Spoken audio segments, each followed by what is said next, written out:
Hey, Eric here, ENGL IRONBALL Part 4, and this is going to wrap up the series and provide a conclusion on ownership of this amp. So I've had this amp now for about a month, and I feel qualified to share with you a couple things about it. You know, this amp has a ton of features, but I really want to share two outstanding features. One is the gain boost on the lead channel, and two is the lead volume and master volume feature. Neither of these features are available on any of my other amps, and I really want to talk to you about these features. So stick around to the end of the video so you can hear my final thoughts and conclusion of this amp. ENGL makes a Fireball 25 and they make this Ironball in a 20 watt. And to be honest, I was really kind of torn as to which one to go for. The Fireball 25 actually has 6L6 tubes versus the Ironball having EL84 tubes. Now, I don't have a whole lot of experience with EL84 power amp tubes. I'm not really sure if they're like EL34s or if they're closer to a 6L6. I haven't really determined yet which I think they're closer to, or if they're in the middle. I don't know. If you know, leave a comment down below and let me know.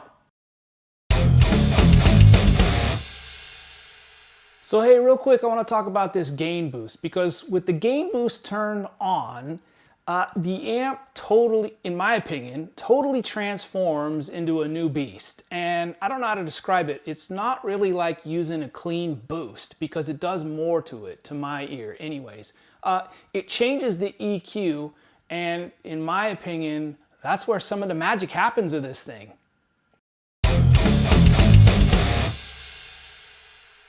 And the second thing of it is the lead volume versus master volume. Now this amp acts completely different than any of the other amps that I have in having these two sort of volumes, because the lead volume has a specific effect on the EQ, and the master volume kind of just does that. It raises the volume. So what I found was that if you crank up the lead volume and then keep the master volume low, you get a much fuller, less high intensive sound.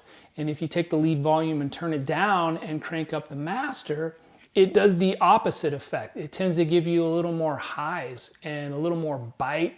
All of the videos that I've done up until this point have had the lead volume turned down low and the master pretty low as well. But I was really focusing on using that high end in the sound. Hey, if you haven't watched those other videos, do me a favor, go check those out. Hey, so enough talking. Let's listen to some music. Hey, do me a favor, crank this video up. Crank it up to volume, will you? I want it freaking loud, man. We ain't playing around here.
For the signal flow for this entire series so far has been amp into cabinet, mic'd with a single Shure SM57 on an 8 ohm vintage 30 speaker.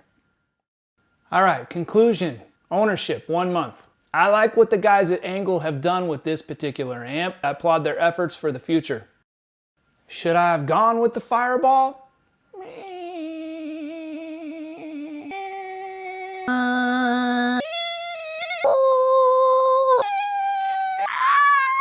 Back to a conclusion. So you can load impulse responses into the amp. And it has a noise gate. And it has the boost. And it has a lead volume and a master volume.